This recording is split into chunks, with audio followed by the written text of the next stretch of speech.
So in the last lecture, we have seen about the molecular speed. In this lecture, we are going to see about the kinetic molecular theory of gases. Kinetic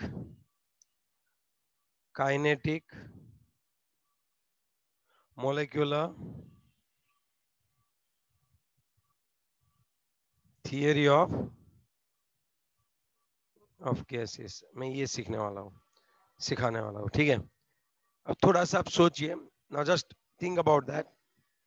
अब तक जो हमने laws पढ़े, अब तक जो हमने देखा कि भाई सभी जो गैसेस होते हैं, पी इक्वल टू किसके ऊपर काम करते हैं?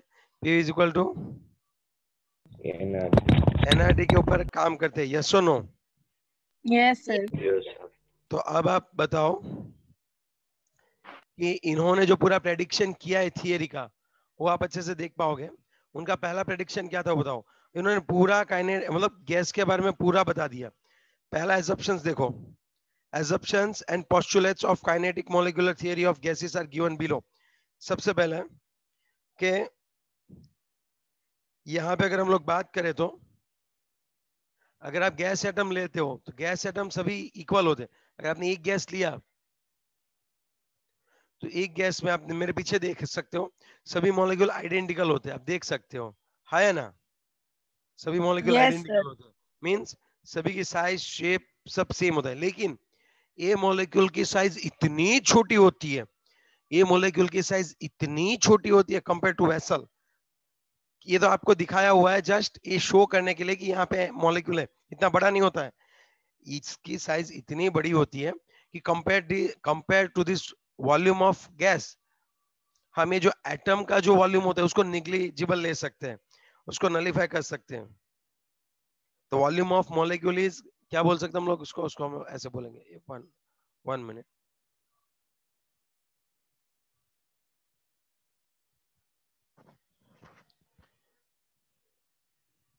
Volume of gas molecule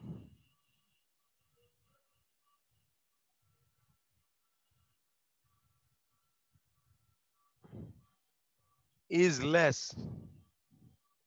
or is very less in compare to किसके साथ कंपेयर करें बताओ? वेसल वॉल्यूम के साथ। Yes, empty space between them, empty space between them.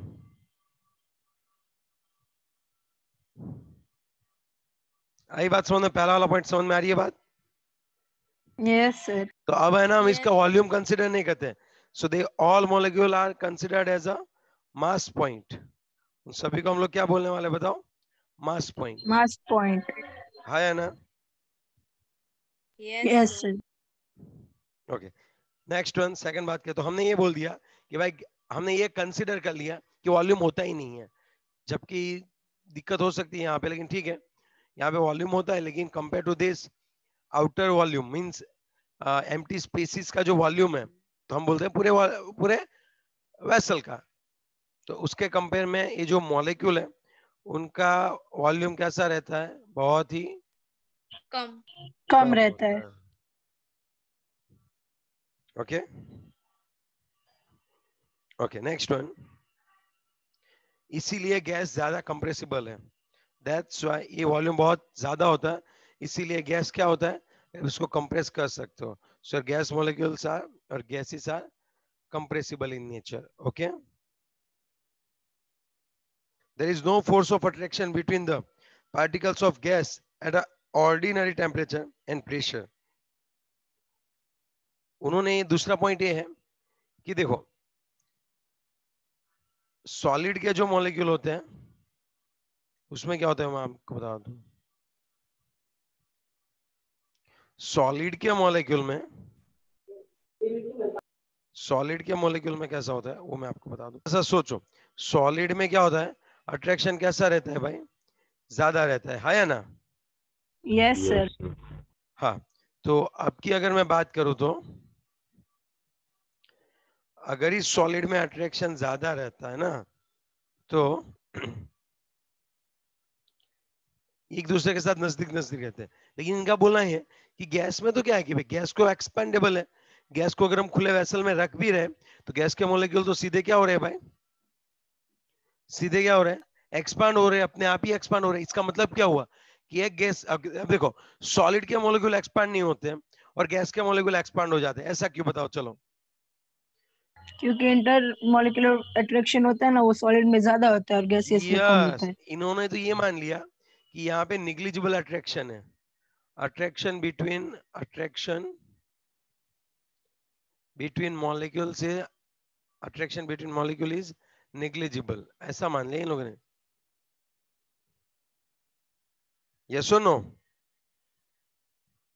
Yes sir. चलो भाई, अब हम देखते हैं कि अगर ऐसी बात है तो पहले वॉल्यूम ने हमने मास पॉइंट ले लिया, हमने ये बोल दिया कि भाई इसका तो वॉल्यूम है ही नहीं मॉलिक्यूल का। दूसरा हमने ये बोल दिया कि ये गैस खुद ही अपने आप पूरे वेसल में एक्सपांड हो जाता है, तो मतलब गैस के मॉलिक्यूल के बीच में कोई भी अट्रैक्शन नहीं है ना? Yes sir. अब आप मेरे पीछे देख सकते हो, यहाँ पे एक पोजीशन दिखा रखी है, तो आप क्या सोचते हो कि ये पोजीशन अल्टीमेटली ऐसी रहेगी हर बार? क्या सभी मॉलिक्यूल की पोजीशन हर बार ऐसी रहेगी जैसे सॉलिड नो में सर, फिक्स? डिफरेंट होती रहेगी ना। डिफरेंट होती रहेगी, लेकिन अगर आपको पोजीशन चाहिए तो फोटो खींचनी पड़ती है, समझे बात? उस टाइम पे वो position, sir second second second पे चेंज होती होगी, है ना? हाँ माइक्रो सेकंड में, स्टेडी है ही नहीं वो तो, समझे आप बात? वो स्टेडी है ही। Yes sir. ओके, तो थर्ड वन हम लोग ये बोल सकते हैं कि fix shape is not observe, it doesn't have fixed shape and volume. ठीक है, सर। हाँ बोलो। Fourth, particle of a gas move in all possible direction in a straight line। आप मेरे पीछे देख सकते हो, सभी आप देख सकते हो यहाँ पे रैंडमली किसी भी लाइन में वो लोग क्या कर सकते हैं, रोटेट कर सकते हैं। मैं नहीं बोल सकता कि ये मॉलिक्यूल बेचारा हर बार इसी हो जाएगा, इस मॉलिक्यूल को बोला है तो राइट हैंड साइड ही जाना है, लेफ्ट हैंड साइड ही जाना है। It's not like that.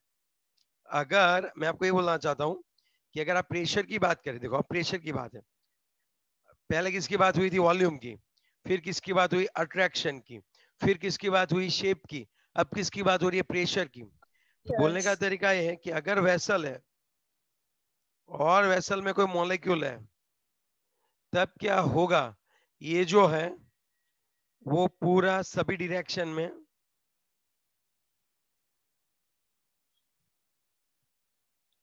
सभी डायरेक्शन में क्या करता रहेगा बताओ?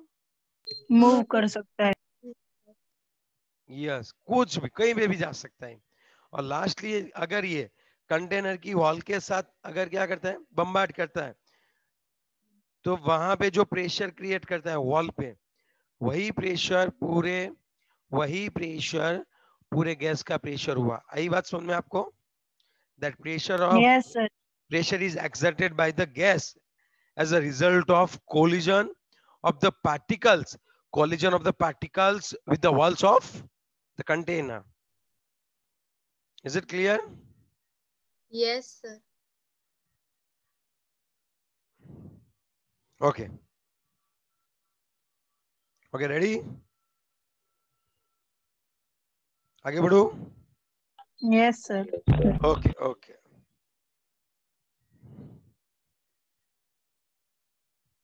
ओके चलो अब हम बात करते हैं फिफ्थ पॉइंट की। उसके लिए दूसरी स्लाइड लेनी पड़ेगी। चलो, फिफ्थ पॉइंट बहुत बढ़िया सा, देखते हैं क्या कहना चाहते हैं। ओके, अब फिफ्थ पॉइंट पे आप लोग आओ। फिफ्थ पॉइंट क्या कहना चाहता है? तो ये कहना चाहता है कि यहाँ पे जो स्पीड है, speed of molecule,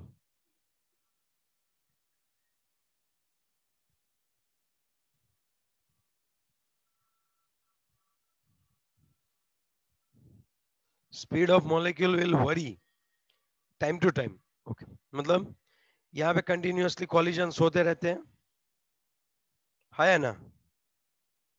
yes sir. तो कॉलिजन्स की वजह से एक की स्पीड कम होती है तो एक की स्पीड बढ़ती है। Yes sir. किसी की है ये नहीं बोल सकता कि हर किसी की स्पीड सेम है। यहाँ पे सबकी स्पीड कैसी हो सकती है, डिफरेंट डिफरेंट, है ना? Yes yes sir.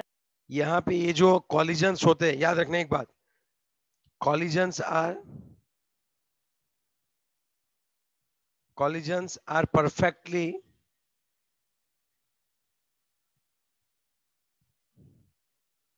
elastic, अब इसका क्या मतलब हुआ, हमने ये बात पहले कर दी थी कि कॉलिजन पहले अगर इनिशियल टाइम है t0 पे, वहां पे जितनी उसकी टोटल एनर्जी थी, आफ्टर सम टाइम t उतनी ही एनर्जी रहेगी। यहाँ पे बीच में जो कॉलिजन होता है उससे पहले और कॉलिजन के बाद की जो काइनेटिक एनर्जी होती है ना बच्चों, वो कैसी होती है, सेम है ना। Yes sir.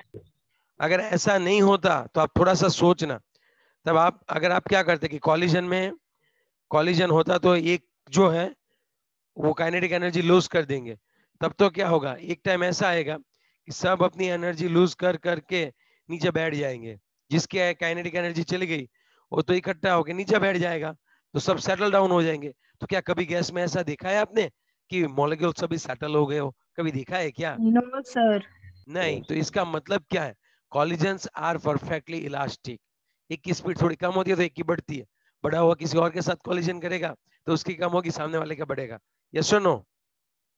Yes sir.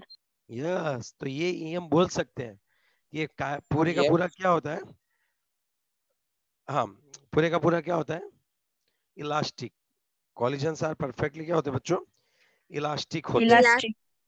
Okay, sixth point हम देखते हैं। सिक्स्थ पॉइंट हम लोग देखते हैं बच्चों, बहुत बढ़िया सा पॉइंट है ये भी।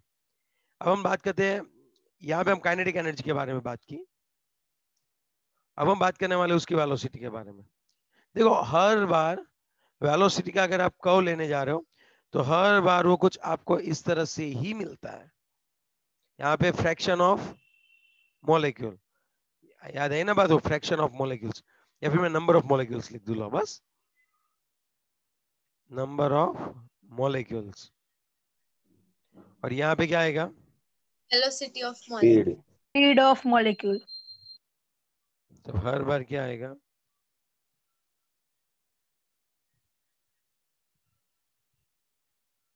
That's what.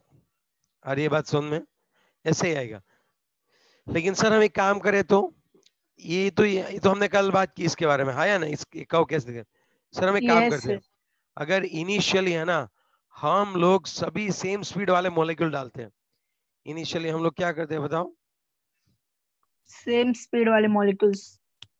अब थोड़ा सा सोचो कि हमने सेम स्पीड वाले डाले, तो हमें तो सोचना चाहिए कि सबकी स्पीड सेम है, लाइक दिस कब हमें मिलेगा, but it's not like that. After collision क्या हो जाएगा, आफ्टर कोलिजन यहाँ पे वापिस जो है वो सबकी आफ्टर सम टाइम अगर आप देखोगे अभी सबकी जो है वो स्पीड सेम नहीं है। क्यों बताओ, क्यों? एक क्योंकि दूसरे एनर्जी। ड्यू टू इसलिए कॉलिजन, कईयों की बढ़ जाती है कईयों की कम हो जाती है। टेम्परेचर बढ़ाते हो तो क्या होता है बताओ, स्पीड भी क्या होती है, pressure बढ़ती है। बढ़ती है। एट अ कांस्टेंट टेम्परेचर अगर हम बात करें तो at a constant temperature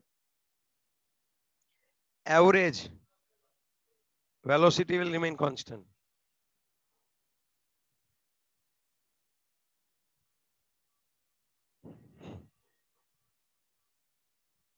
at constant temperature average velocity will remain constant. Okay,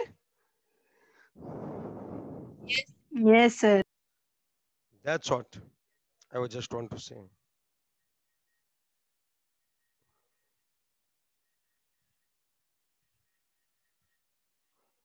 ये बात भी याद रखना, जैसे ये वाला लास्ट पॉइंट है 7 पॉइंट, टेम्परेचर बढ़ाते हो तो हीटिंग भी क्या होती है भाई, हीटिंग करते हो तो टेम्परेचर बढ़ता है, काइनेटिक एनर्जी बढ़ती है, कॉलिजन्स बढ़ते हैं बच्चों। Okay, yes sir. लेकिन लेकिन अगर हम लोग बात करें तो एट अ कांस्टेंट टेम्परेचर जो म्यू एवरेज होता है वो कैसा रहेगा बच्चों बताओ, कांस्टेंट रहता है। यस और no? Yes sir. Yes, sir. और ये जो डिस्ट्रीब्यूशन रहता है, ये जो कर्व रहता है ना वो ऐसा ही रहता है, हर टेम्परेचर के लिए वो फिक्स है। अगर टेम्परेचर बढ़ाते हो तो कई बार ये कर्व ऐसे खींचता है, उस टेम्परेचर पे फिर ऐसा ही रहेगा, और ज्यादा टेम्परेचर बढ़ा रहे हो तो और ये कुछ ऐसा। समझ रहे हो बात मेरी कि नहीं समझ रहे हो? समझ रहे हैं सर, फ्लैट होता जाता ये है। जो हाँ मतलब टेम्परेचर बढ़ाते हैं तो फ्लैट होता है, लेकिन पर्टिकुलर टेम्परेचर पे डिस्ट्रीब्यूशन कर्व पर्टिकुलर टेम्परेचर पे कांस्टेंट रहता है, वो ऐसे ही मिलता है उस गैस के लिए। ओके, तो ये सब क्या है सर, ये सभी हमारे गैस के लिए काइनेटिक एनर्जी एंड थोड़े हमारे पोस्टुलेट्स हैं।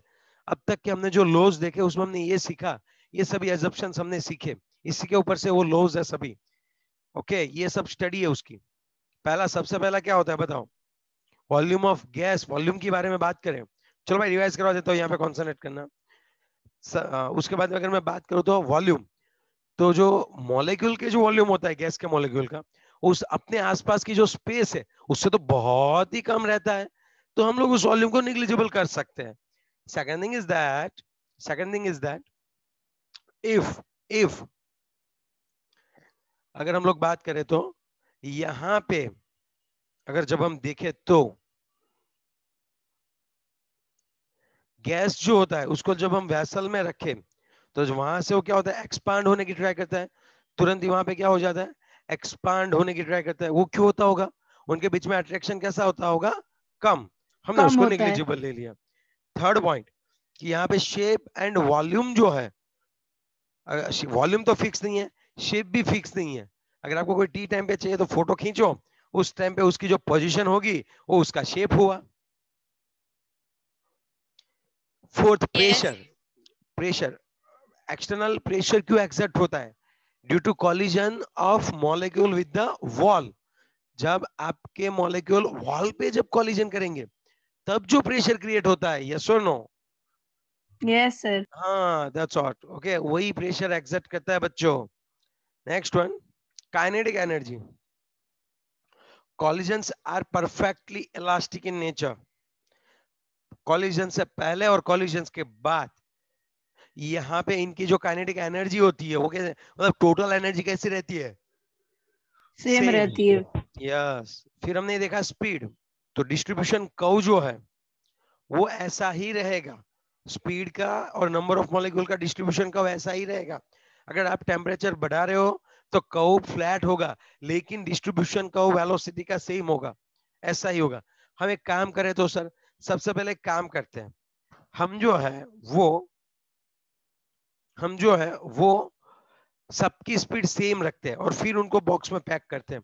अरे भले ही इनिशियल स्पीड आप सेम रखो, लेकिन after some time it will be like this only. Okay, yes Yes. Sir. Next कि as you are going to increase the temperature, velocity and kinetic energy will increase, but at a constant temperature, that average speed will remain constant. Okay, yes sir. और दूसरा, अगर temperature बढ़ा दिया तो pressure क्या हो जाएगा? वॉल के ऊपर कॉलिजन्स बढ़ जाएंगे, प्रेशर क्या हो जाएगा? बढ़ जाएगा। Okay, so I can say temperature is proportional to the kinetic energy of gas is directly proportional to the absolute temperature of gas। ये हम लिख सकते हैं ऐसे। हाँ बोलो। वाटर को हम कंप्रेस कर सकते हैं। किसको? Water. Yes, you can compress it, but for that you will have to apply lots of pressure, and by applying lots of pressure, very small amount of water can be compressible। अगर 100 बार pressure लगाते हो सिर्फ 4% जितना जो volume है वो compress होता है। अगर 100 ml है तो 96 ml पे जाएगा, अगर आप 100 बार प्रेशर लगाते हो तब। वो यूज कहाँ पे करते हैं ये वाटर को कंप्रेस करने का? वाटर को नहीं, स्टीम को कंप्रेस करने में बहुत यूज होता है। स्टीम इंजन ही बनाता है इससे। वाटर की जगह स्टीम को कंप्रेस करने में ज्यादा इजी रहता है, वाटर को कंप्रेस करके कोई फायदा नहीं है। Okay sir. ओके, वाटर, आपने वाटर जेट देखे होंगे, आजकल मशीन्स आती है एम्ब्रॉयडरी में, वाटर जेट्स। Yes sir. तो वहां पे भी वो वाटर का प्रेशर यूज करते हैं, मतलब उसको कंप्रेस करने की बात नहीं होती है, वो उसको फोर्स से प्रेशराइज जाता करने की, है। हाँ फोर्स लगाते हो। वाटर के कंप्रेसिबल कंप्रेशन मतलब water is compressible but it's very less, minor. Okay, जो हम यूज नहीं कर सकते। Okay, yes sir. ओके, अब हम बात करें तो आगे बढ़े। So next topic is yes sir. Behaviour of real gases deviation from ideal gases deviation. So ये पूरा अलग सा टॉपिक है, जैसा हमने पढ़ा था। अब हमने एजम्पशंस लगा लिए, सब थियरी हमने पक्का कर दी, सब लो हमारे पास आ गए, हमारे पास गैस आ गए। अब हम देखना चाहते हैं हमने जो एजम्पशंस किए हैं वो सही कितने हैं, और हमारे सभी गैस हमने जैसे एजम्स किए हैं, जैसा हमारा एजम्पशन है वैसे काम करते हैं कि नहीं करते हैं. Are you getting my point? Yes, sir. What I just want to Yes. Say, हमने पूरा एजम्पशंस बिठा दिया, हमने स्टडी की, हमने लॉज दिए. अब हम देखना चाहते हैं कि हमारे आसपास जो गैसेस है, हाइड्रोजन, नाइट्रोजन, ऑक्सीजन, वो कैसे बिहेव करते हैं. Okay Yes, sir. Yes, sir. Okay. तो अब आपके दिमाग में बैठा लो, आइडियल गैस किसको बोलोगे और नॉन आइडियल और रियल गैस किसको बोलोगे. आपके दिमाग में है ही शायद. बोलो आइडियल गैस किसको बोलोगे. जो ये टेम्परेचर मीन्स वो तीनों लोग फॉलो करे उसको. Yes, I can say the all the gases which will follow ideal gas equation in each and every condition. हर कोई कंडीशन में अगर आपका gas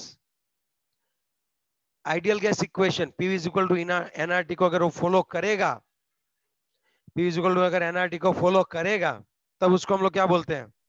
Ideal Ideal gas. gas. Ideal gas. Now is it clear? Yes or no? Yes, Yes. sir. Yes, sir. Okay. Okay. So now our next topic is deviation. अब हमारा जो behaviour है ideal gas का और real gas का, वो कितना deviate करता है, कौन सी कंडीशन पे हमारा जो गैस है वो आइडियल गैस की तरफ बिहेव करेगा. ओके तो इसके लिए हम लोग एक बार रिजॉइन कर लेते हैं, क्योंकि नया टॉपिक है तो अलग से लेक्चर में मजा आएगा. सर एक मिनट को अटेंडेंस बाकी है. ओके ले लो अटेंडेंस.